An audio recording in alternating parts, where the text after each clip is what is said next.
Hey, welcome to our talk, A Visit to Our Armory, Crafting Your Own Combat Hardware by Ramírez and Mauro Eldritch from DC 5411. Before we start, we will make a really brief introduction about ourselves, the speakers, and about the topic of this talk. Well, I'm Mauro Eldritch, I'm an Argentine hacker. I'm the founder of the VCA and DC 5411, which is the DEFCON group for Argentina and Uruguay in South America.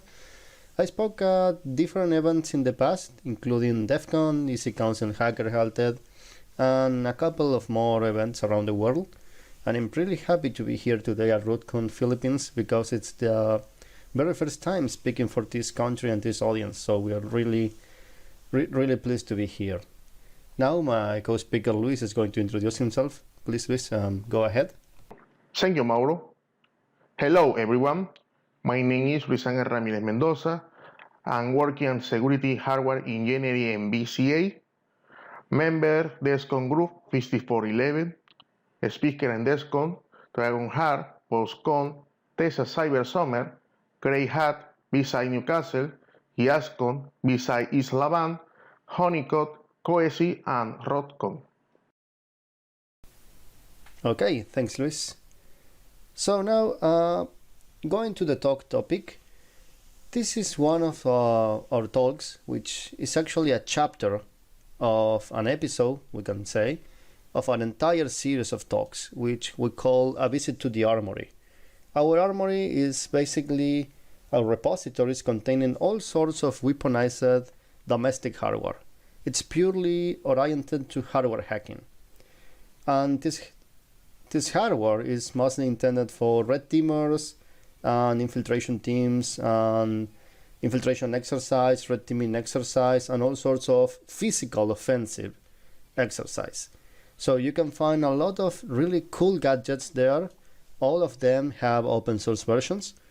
And you can find BadUSB power banks, speakers, keyboards, which are bundled with an hardware keylogger.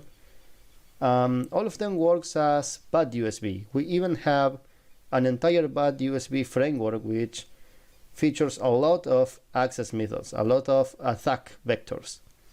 All of them are available on our GitHub, which will be disclosed at the end of the talk. It will be shared there and you can have access to the entire repositories. Obviously, you will be free to clone and to create your own gadgets. And we are really looking forward for that. So if you have any project based on one of our projects from the Armory, we will be more than happy to take a look at it. So today, and obviously just for a matter of time, we can show all of these projects that were listed here, but today we will present 3 of these. One of them are really new. A third one, it's actually something which is in development, so it's still not released, but we're going to give like a sneak peek. We will see how to build smart movement sensors, again with open source hardware for all 3 projects. Deauther charts, which should not be confused with jammers or signal jammers or something like that. It's Deauther. We will see the difference in a few. And a surveillance suite, which is the in progress project we are having, the in development one, which tries to build open source cameras with different smart features. So we can take a small look at what we have here. All of these projects are not finished. As you can see, only one has a case. The other ones are just raw, only the components. This is intended for you to see that we are using real cheap hardware and some real simple and easy to acquire hardware. So even newcomers or experienced users can take a hold of this talk and say, okay, I'm going to jump into hardware hacking, or I am experienced hardware hacker, but I'm going to do something different today. So do not be afraid. These are pretty approachable projects, as you can see here, and we will try to discuss them to share them in the most simple and friendly way for you to better understand it. All of these projects, as I said before, are open source. You can visit our GitHub here and see all of our open source projects, not only on -Armory, but on DC5411 user on GitHub. And obviously feel free to do your own versions and to your own spin-off, to do whatever you want with it. Let's start with the sensors, the first part. So for the hardware, we will need some really easy to get pieces and really cheap, by the way. We will need a popular ESP8266 board, any standard infrared sensor, pick the one you like most, 9-volt battery, or in case you want to build something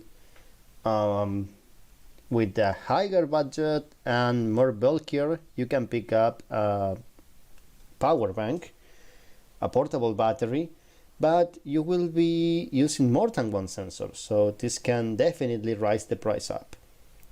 A power switch and a disguise case, which can be a 3D printed one or an existing object like an electrical box.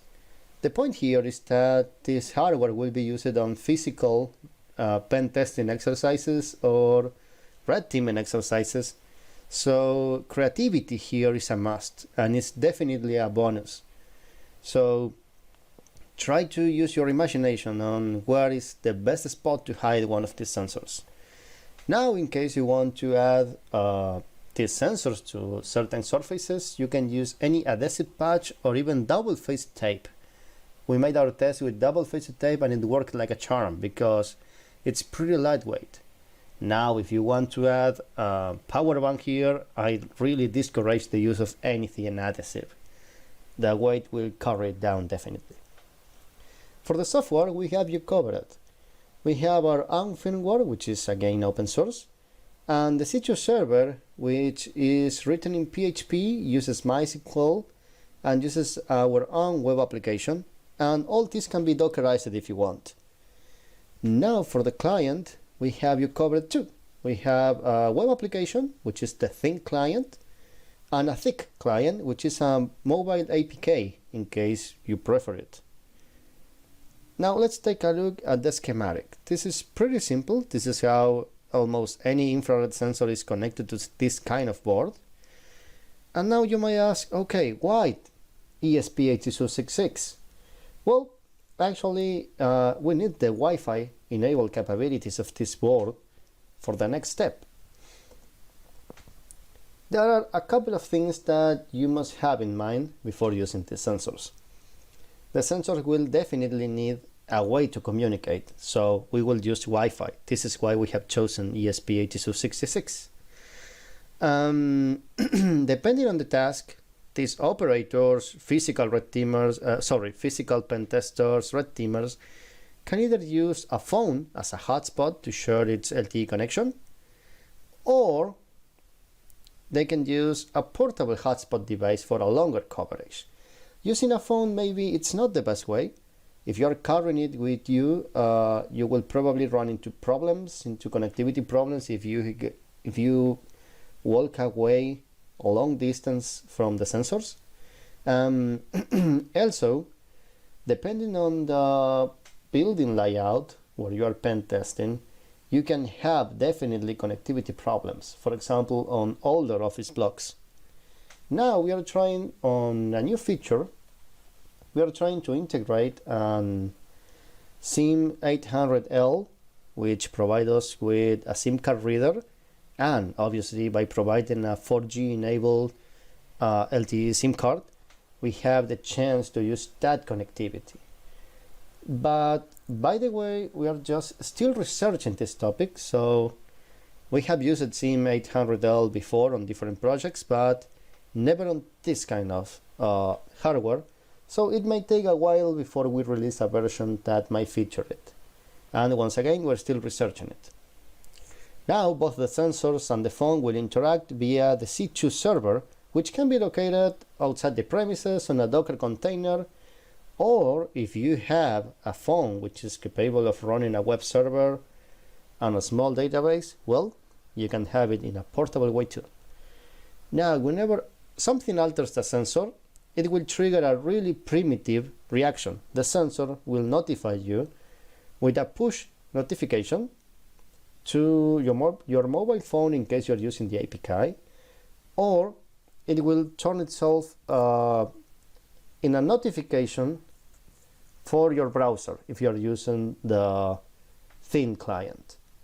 So you will see in a graphic way that something went wrong with and on which sensor this happened. Now, as you can see here, the database connection is quite simple. MySQL is not even mandatory. We have tested this with SQLite. So we can even reduce it further and make a way more minimalistic application for this.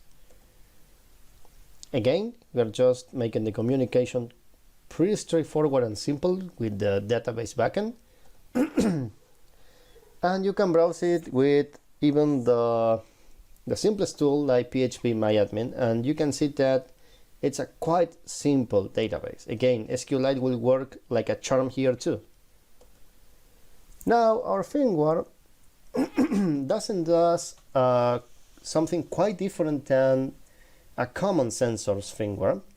The only thing here is that it will walk back and forth to the C2 server to communicate things, but outside of that, it works like almost any other sensor's firmware you can find out there. So it's quite small, it's quite simple, and it just gets the job done and nothing else.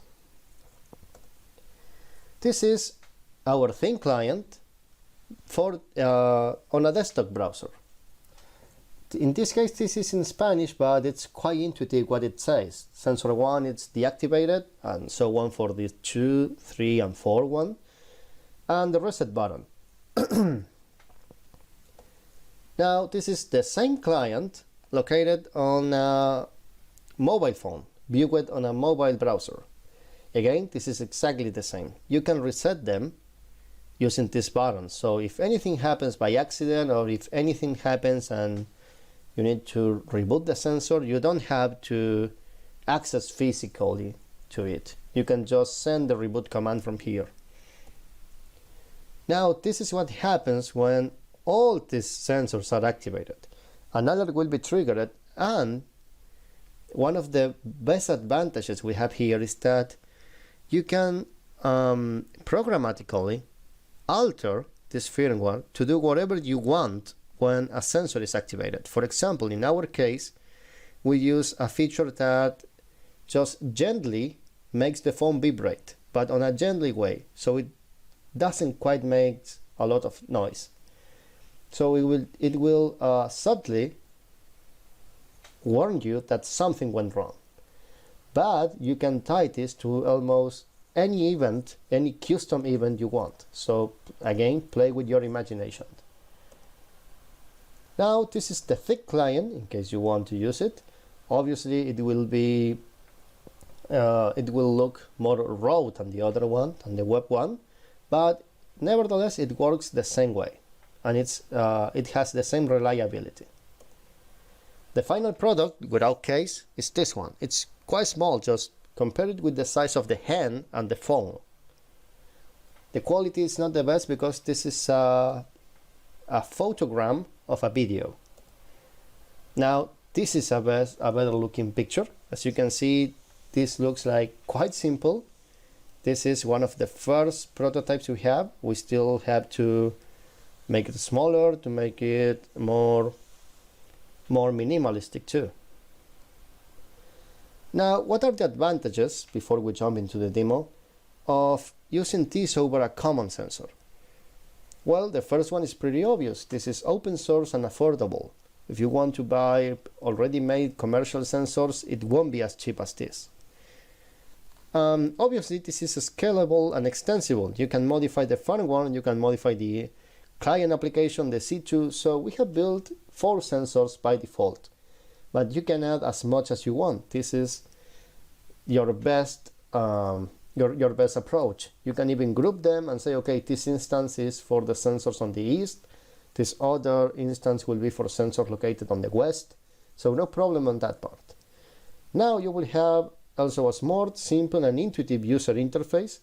Again, you are using PHP MySQL and PHP MyAdmin. What could possibly go wrong? You are using something on the client side, right? You're using plain HTML with some CSS. You're not having to learn React. You don't have to learn some dark and really extensive framework. It's just plain HTML and PHP. You can modify it as you wish. And now, something that I subtly mentioned before, you are not tied to a single vendor-locked response. For example, if the sensor is disturbed, a vendor-locked response will be to ring a bell, to sound an alarm, to send you a notification on a highly specific application issued by the same vendor. But here you can trigger any response. You can add custom hardware like an Arduino or custom software in order to make these things act on a different way, more suitable for your needs. So, having said this, I think it's time to jump into the demo. This will be quite simple. We don't have quite a lot to show, but the sensors are working. All these sensors, which are again caseless, are placed here, and now Luis is going to fist bump them in order to make them react. As you can see, this is instant. There's almost no delay. This is pretty cheap hardware. You can tie this to any event, as I said before, and now you can say, for example, okay, once a specific sensor is disturbed, do this, but when all of them are disturbed, do that. So this is one of the strong points on using this open source affordable hardware. So now let's jump to a little bit more complex topic about the Deauther charges. Now, before we start, I know this may be a little bit more complex, as I said before, I want to explain the difference between a signal jammer or a Wi-Fi jammer and a Deauther. We are not going to build a jammer. We are not going to physically attack a network. We are not going to electronically attack a network or anything similar. What we are going to do is a deauthing technique, which is basically sending deauth packets on an indiscriminate way to almost all the hosts on a network. So we are going to use a firmware provided by a third party, by another person, which specifically asks people to do not confuse jamming with deauthing. So this is why I wanted to make this clarification. Now, Professor Luis is going to share with us a little bit more about this charge. So please, Luis, go ahead. Thanks, Mauro. So the next artificial way are going to show Wi-Fi that charger. In order to build this device, you need the filing component, including both software and hardware. On the hardware side, we need an USB into C6, an USB power bank, a power switch, a cassette 3D print, which is optional and not shown in the install, adhesive patch, or any other adhesive compound. Now, on the software side, we'll need one of the filing to staining. Specific home firmware. This is the classic one, which works perfectly fine out the boss bed, provide pretty much the file item and configuration command belt we was set up. PCA firmware patch.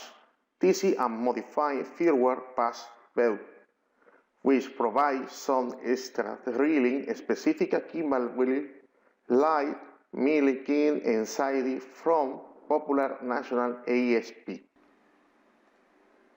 Regardless of your choice, you will be able to be the chart and lesson basic feature. To run the software, you will assemble new Arduino ID so you can pair firmware to ASP82C6 device. This is a bit of the classic firmware, bringing the original order. is bring or ceases postpone and will allow you the app Wi-Fi device. So what is the app? We'll explain it simple. The app for the authentication attack. This is an attack that the current Wi-Fi negotiation duping the line between two devices, say for example and cell phone and the router. This should not be can you with jamming. The Wi-Fi protocol contains the prioritization for the authentication frame, setting the frame for the access point and station is the way of disconnecting a specific device. Any attacker can spook and the authentication firmware and send it the router with and fake MAC address, disconnecting a suspected victim. This attack can be carried out with the easiest to graphical web user interface. The firmware with Adobe Key scan for available access point, provide and list and load the attacker to schedule a specific attack routine in the uninteractive way. Here we have an example of the most popular attack, the bacon flu and the Deauther attack. The first and is named Seagulls and Flow which meant massive sending requests. In this case, a charger will flood the network with weekends which are Wi-Fi authentified. For adapter list on the third menu.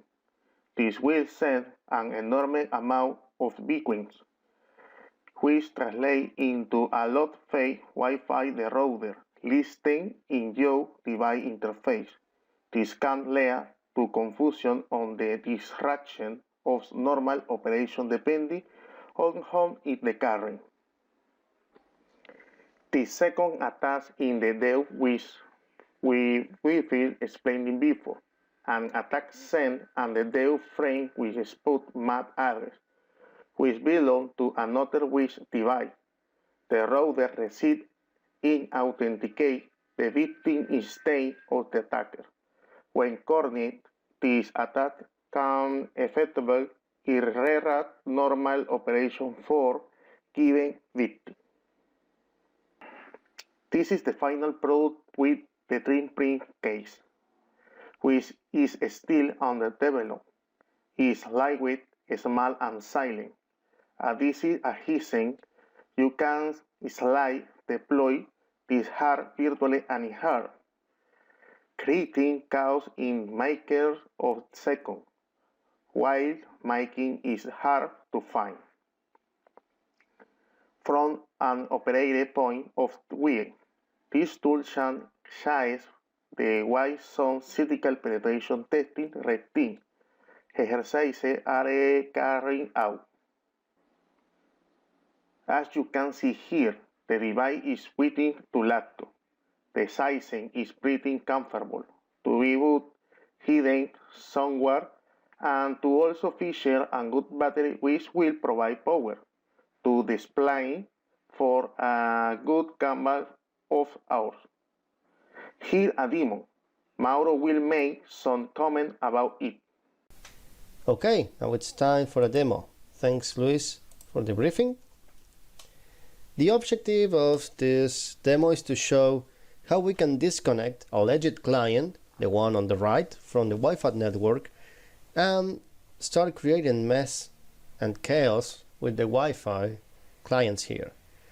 We will connect the attacker laptop to our device, to the charge.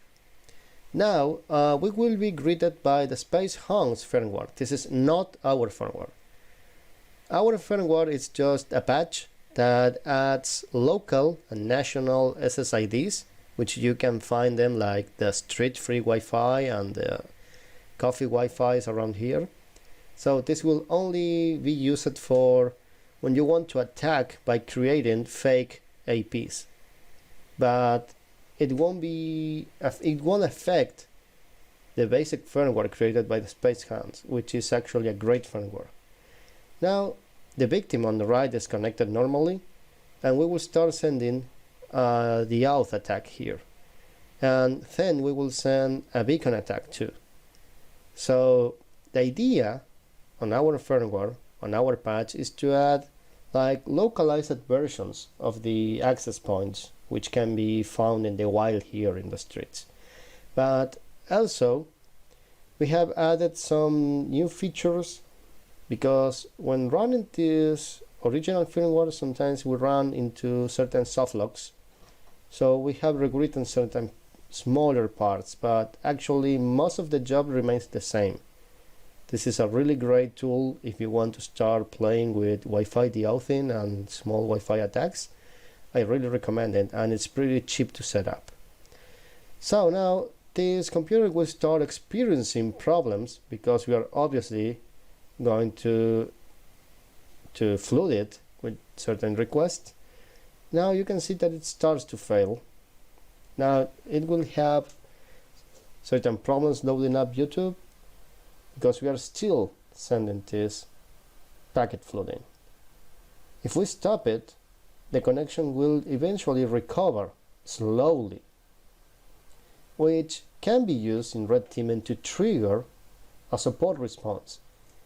Let's say that you want somebody to move to a rack where the access point is located. Let's say that you have the IT guy to climb into a table or into a chair to locate that really highly placed router or access point to see if he can reset it. Try to use your imagination again. What happens if you start messing with the Wi-Fi or hotspot or access points in a systematic way? You will sooner or later make somebody walk to it and try to see what's going on.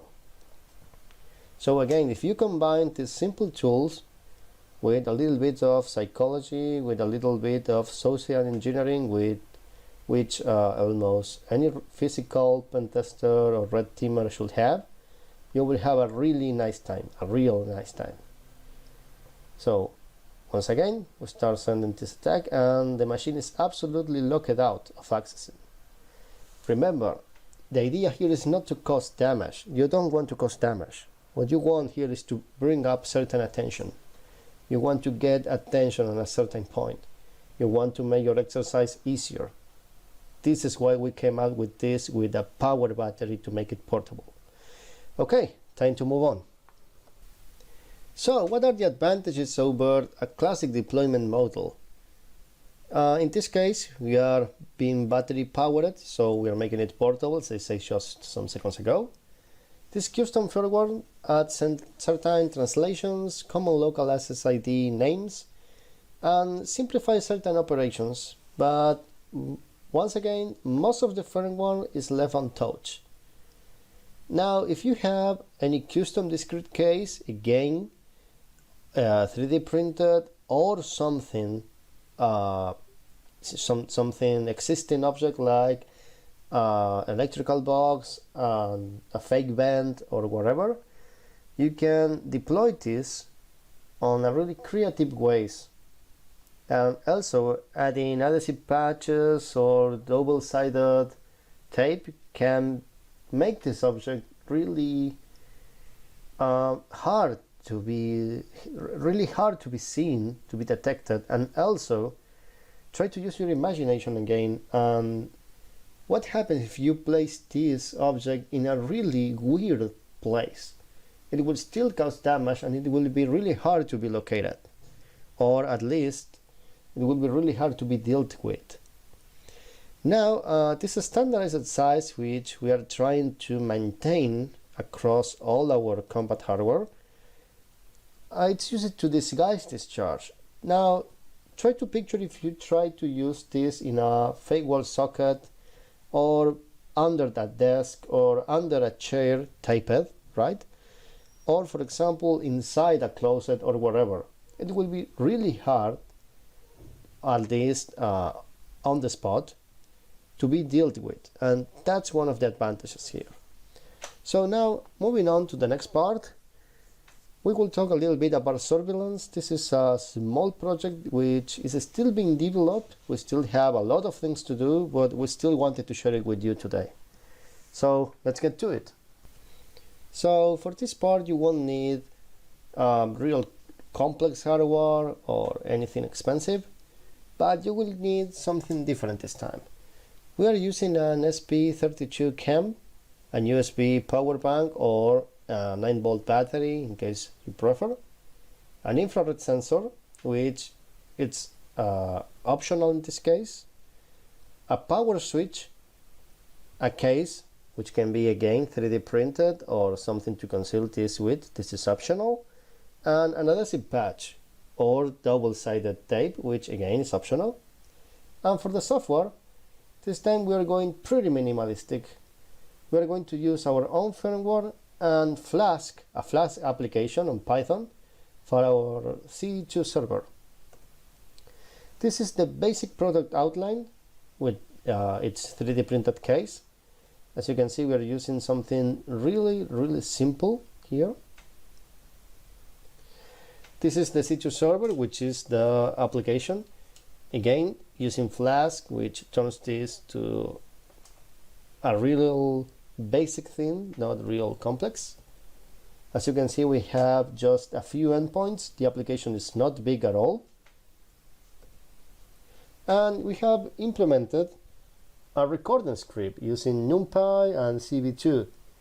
Actually, the idea here is not only to record video of this camera, but also to take specific screenshots in case you need them.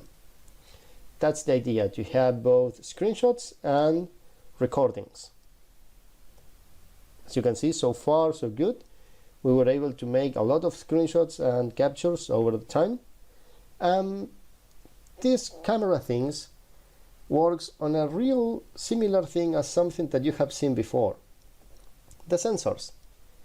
Actually, we are building again a thick client, a thin client, everything on top of the sensors software that we have built before.